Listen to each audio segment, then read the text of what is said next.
This channel does not promote any violent, harmful, or illegal activities. All content provided by this channel is meant for an educational purpose only.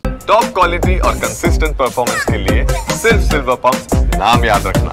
এবার আসবো রাজন্না হালদারের কথায়। তার কারণ রাজন্না হালদার মনোজিৎ মিশ্রকে নিয়ে বিস্ফোরক মন্তব্য করেছিলেন। তিনি বলেছিলেন যে মনোজিৎ এআই করে তার নগ্ন ছবি বানিয়ে সবাইকে দেখাতো, দল তার পাশে থাকবে রাজন্না আশা করেছিলেন। কিন্তু এই রাজন্না হালদারকে নিয়ে রীতিমতো বিস্ফোরক মন্তব্য করে ফেললেন ডেপুটি মেয়র অতীন ঘোষের কন্যা তথা যুব তৃণমূল কংগ্রেস নেত্রী প্রিয়দর্শিনী ঘোষ। তিনি প্রশ্ন তুললেন, এতদিন চুপ করে বসেছিলেন কেন? দলকে আগে জানাননি কেন? মুখ্যমন্ত্রী মমতা বন্দ্যোপাধ্যায়ের বাড়িতে তিনি বিজয়া করতে গিয়েছিলেন, সেই দিন মুখ্যমন্ত্রীকে জানিয়ে আসেননি কেন? প্রশাসনকে কেন তিনি জানাননি? দল বা প্রশাসনের কাছে না জানিয়ে মিডিয়ায় কথা বলে মুখ হওয়ার চেষ্টা করছেন কি? রাজন্নার ভূমিকা নিয়ে প্রশ্ন তুলেছেন যুব তৃণমূল কংগ্রেসের নেত্রী প্রিয়দর্শিনী ঘোষ, যার আরও একটা পরিচয় আপনাদের জানালাম। ডেপুটি মেয়র অতীন ঘোষের তিনি কন্যা। মনোজিতের বিরুদ্ধে এআই এর কারিগরিতে তৈরি করা নগ্ন ছবি ছড়ানোর অভিযোগ তুলেছিলেন রাজন্না। তৃণমূলে এমন অনেক মনোজিৎ রয়েছে, অভিযোগ তুলেছিলেন সাসপেন্ডেড টিএমসিপি নেত্রী।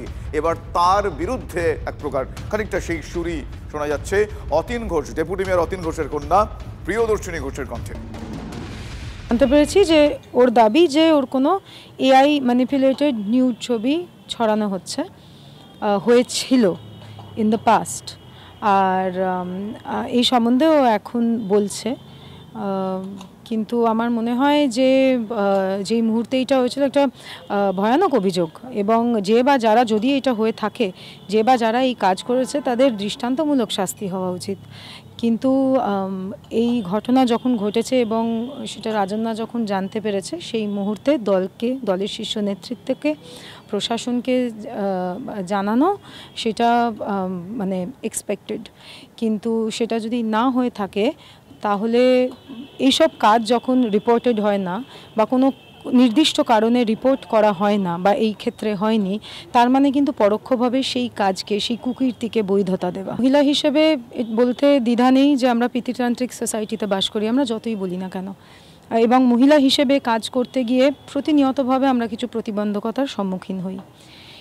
কিন্তু আমার যদি মনে হয় যে সেটা আমি প্রতিবাদ করব এবং দলকে যদি আমি আদ্যোপান্ত দলপ্রেমী হই, তাহলে আমি আগে দলকে জানাবো, আগে শীর্ষ নেতৃত্বকে জানাবো। আমার ছোট বোনের মতন কে বা কারা ওকে এই ভুল পথে পরিচালিত করছে আমি জানি না।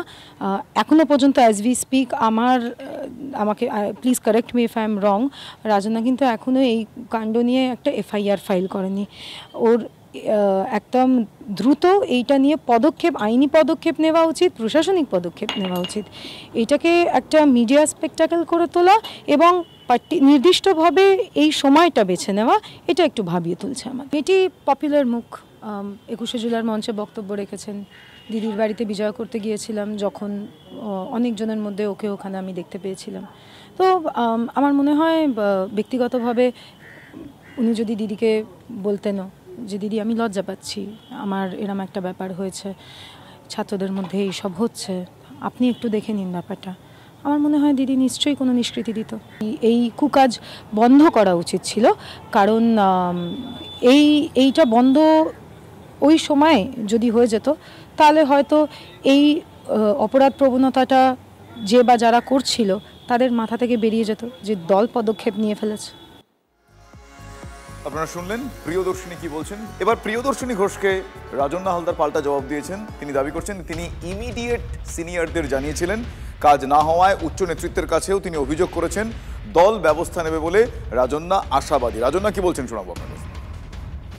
আমি তখন কেন বলিনি, এখন কেন বলছি, বক্তব্যটা আমি বলেছি দলকে। আমার কাছে দল মানে অভিষেক বন্দ্যোপাধ্যায়, মমতা বন্দ্যোপাধ্যায়। আমি আশা রাখছি রিকুদির কাছেও দল মানে অভিষেক বন্দ্যোপাধ্যায়, মমতা বন্দ্যোপাধ্যায় হওয়াই উচিত। অনেক মেয়েরা রয়েছে যাদের সম্ভ্রম নিয়ে এরকম প্রশ্ন উঠেছে, তারা আমাকে জানিয়েছে, আমি তাদের প্রত্যেকের ভয়েস হিসাবে আজকে এটা বলছি। এরকম বক্তব্য না যে আমি একার কথা বলছি। আমি আমার ইমিডিয়েট অথরিটিকে জানিয়েছিলাম, কিন্তু তারপরেও কোনো পদক্ষেপ হয়নি। তাই আমি আমার সুপ্রিম অথরিটিকে এই কথা জানাতে বাধ্য হয়েছি এবং জানিয়েছি, এবং আমি আশা রাখছি আগামী দিনে কোনো না কোনো সঠিক পদক্ষেপ তারা গ্রহণ করবেন। এবং এটা তৃণমূল সমগ্র ছাত্র পরিষদ নয়, এটা তৃণমূল ছাত্র পরিষদের কিছু দাদা। আমি চাই সেই দাদাদের এই দাদাগিরি বন্ধ হোক, এই ভাবনা বন্ধ হোক। তাই আজকে আমি বলছি, শুভবুদ্ধির উদয় আমার হয়ে গেছে বলেই না রিকুদি আজকে আমি এই কথাটা বলতে পারছি। আর তোমরা আজকে এই কথার বিরোধিতা করছো, একবারও এটা বলছো না যে মনোজিৎ মিশ্রের মতো ধর্ষকদের দল থেকে তাড়িয়ে দেওয়া উচিত, বহিষ্কার করা উচিত। আর এই ঘটনায় বেশ কিছু প্রতিক্রিয়াও পাওয়া গিয়েছে। হঠাৎ নেত্রী বা নেতা হলে এমনটাই হয়। তৃণমূল এরকমই একটা মেলার মতো, যে ইচ্ছে আসছে, যা ইচ্ছা যে করছে, এদের সামলাতে মমতা বন্দ্যোপাধ্যায় ব্যস্ত, প্রশাসন কোথায় কেউ জানে না। ঠিক এভাবেই যা যা বললাম আপনাদের, ঠিক এভাবেই কটাক্ষ করেছেন দিলীপ ঘোষ। কি বলেছেন তিনি, এবার দিলীপ ঘোষের মন্তব্য শোনাবো। চলতেই থাকে, হঠাৎ নেতা হলে, হঠাৎ নেত্রী হলে এরকম হয়। আর তারপরে টিএমসি তো এরকমই, ওটা মোটামুটি একটা মেলার মতো, যে ইচ্ছা যাচ্ছে, যে ইচ্ছা আসছে, যে যা ইচ্ছা করছে। এদের সামলাতে গিয়ে মমতা ব্যানার্জি ব্যতিব্যস্ত, প্রশাসন কোথায় কেউ জানে না।